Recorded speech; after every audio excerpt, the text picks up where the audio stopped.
Muy buenas, vamos a ver hoy la organización de datos, pero con variables cuantitativas continuas. Recordamos, las variables cuantitativas discretas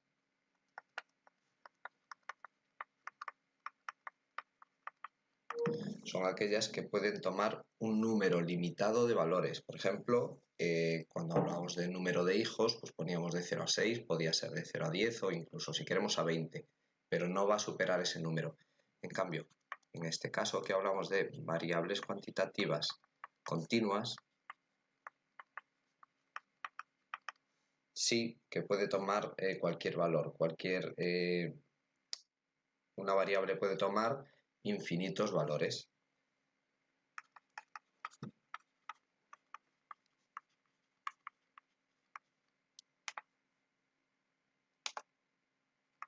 Infinitos valores.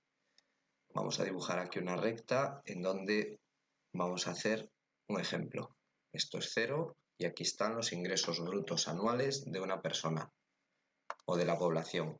Alguien puede tener unos ingresos de 31.300 euros. Otro puede tener 18.451. Y cualquiera de estos valores es posible, ¿de acuerdo? 60.000 o cualquier otro. Bien, pues como en este caso no podemos tener para cada uno de estos valores un diagrama de barras o una frecuencia, porque pueden ser respuestas únicas todas ellas, lo que hacemos es agrupar los valores en intervalos o clases. Por ejemplo, podríamos hacer intervalos que fueran de 0 a 10.000 euros de ingresos, de 10.000 a 20.000, de 20.000 a 30.000, de 30.000 en adelante, de 10.000 en 10.000. Pero es importante la elección de los intervalos. ¿Cómo se hace esa elección?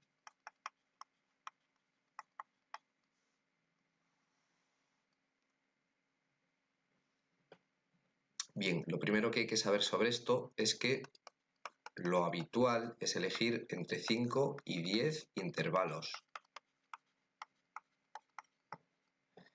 No menos de 5 porque no sería representativo y no más de 10, no mucho más de 10 porque sería ya un trabajo demasiado complejo.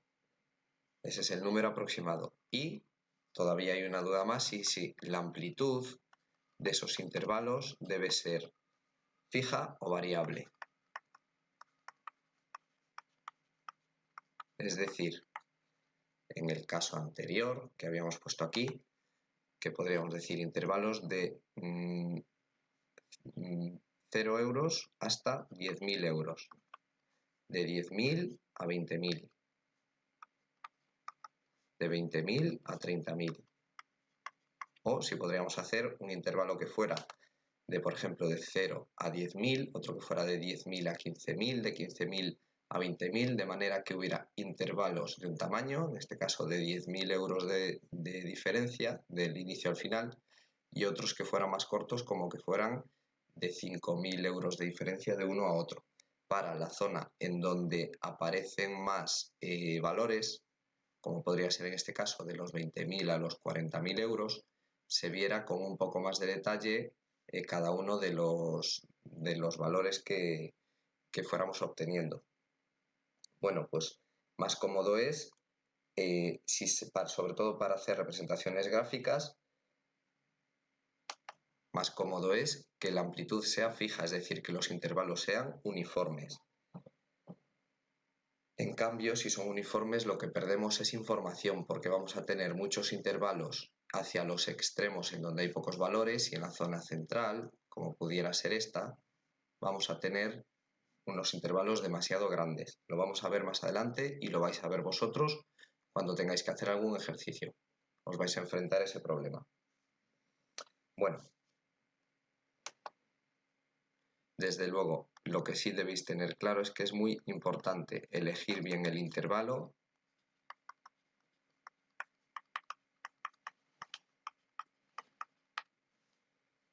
porque la información cambia mucho según cómo se elija. Una vez que tenemos elegido los intervalos, vamos a obtener, trabajando con ella, una tabla de frecuencias, como las que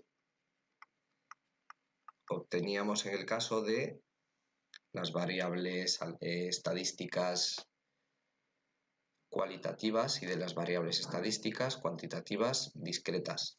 Y esta parte sí que ya va a ser igual. Vamos a tener un intervalo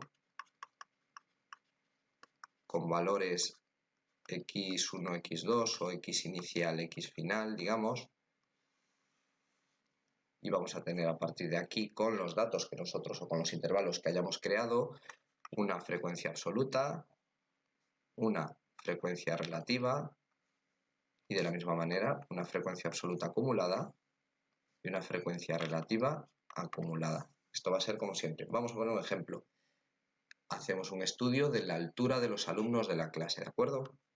Pues en ese caso lo que podríamos hacer sería marcar unos rangos como pudieran ser estos que estoy haciendo yo ahora, de 1,30 a 1,40, de 1,40 a 1,50 y así sucesivamente.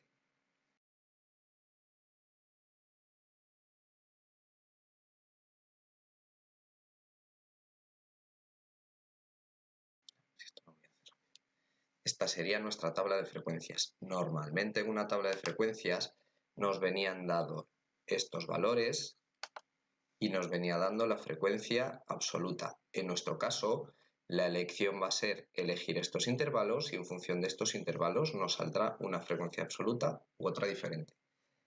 Con lo cual no vamos a tener datos de inicio.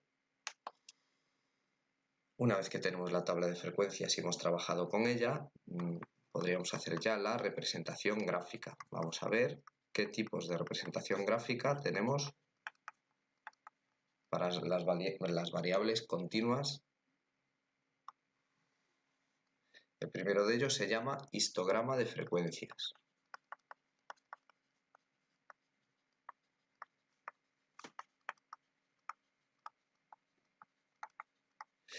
El histograma de frecuencias es muy parecido al diagrama de barras, solo que en lugar de tener los valores únicos en la parte inferior, en el eje horizontal, lo que vamos a tener es unos rangos.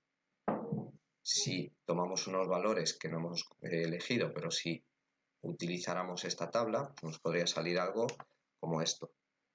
1,30, 1,40...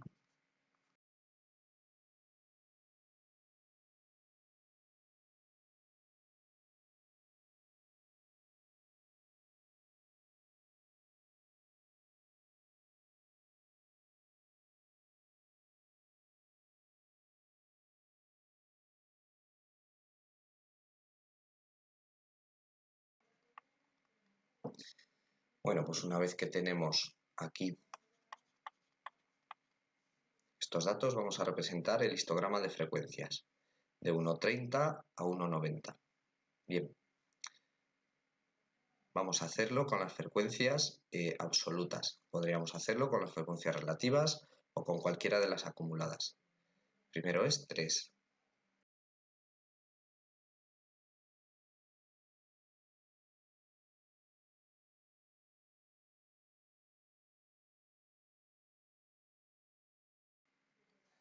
Este sería nuestro histograma de frecuencias, con las frecuencias absolutas. Como ya indiqué en alguna ocasión, podríamos poner aquí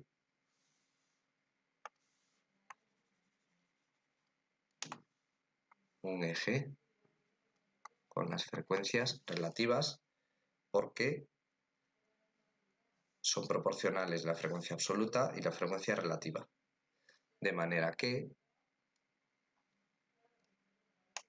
los valores serían aproximadamente como estos.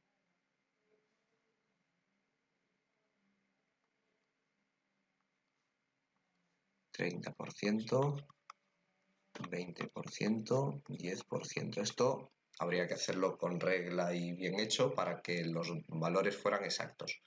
Yo lo he hecho a mano. Bueno, pues este es el primero de todos. Es un histograma de frecuencias. Es prácticamente igual a un diagrama de barras, con la diferencia de que en lugar de haber un punto central o un punto que corresponde a un valor y se dibuja la barra, lo que existe es un rango de 1,30 a 1,40, de 1,40 a 1,50. Bien, y como ya hemos dicho, pueden ser absolutas o relativas esas frecuencias, y también pueden ser acumuladas o no, es decir, f sub i o h sub i y f sub i o h sub i, cualquiera de ellas. Además de esto, hay, igual que en el caso anterior, se pueden hacer el polígono de frecuencias. El polígono de frecuencias se representa de la siguiente manera, y es eligiendo el punto central de las barras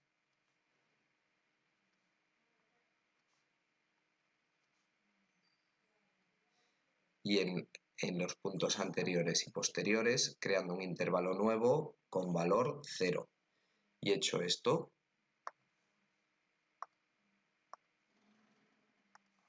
unimos los puntos.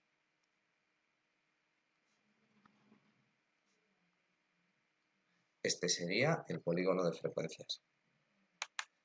Igual que en casos anteriores. Con esto ya hemos terminado por hoy. Simplemente voy a comentar, bueno, os voy a enseñar un ejemplo, que además es un ejemplo del libro, que es un ejercicio en donde aparecen representadas las alturas de los picos más altos de cada una de las provincias de España, 50 valores.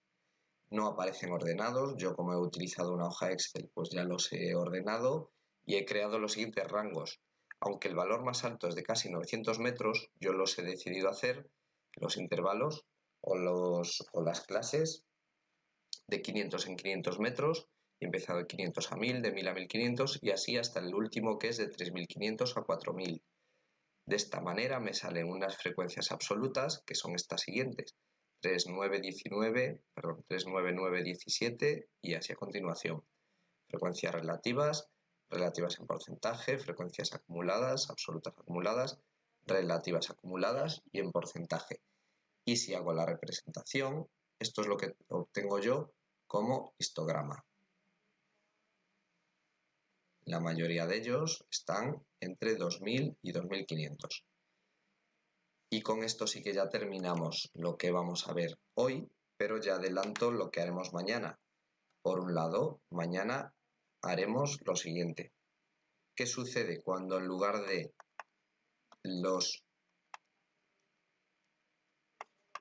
¿Qué sucede si cuando en lugar de darnos la frecuencia absoluta, cuando hablamos de variables cualitativas y cuantitativas discretas, cuando en lugar de darnos esta frecuencia absoluta, que veis que aparecen en negro los datos que se supone que nos dan, cuando en lugar de darnos esos valores, nos dan algún otro, como pueda ser la frecuencia relativa, la frecuencia absoluta acumulada, o simplemente tenemos como datos iniciales una representación gráfica. Haremos algún ejercicio de esa manera.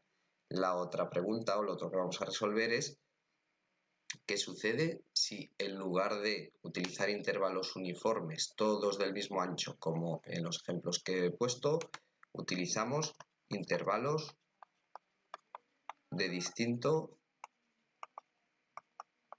rango de valores? Pero eso ya será mañana. Así que, adiós.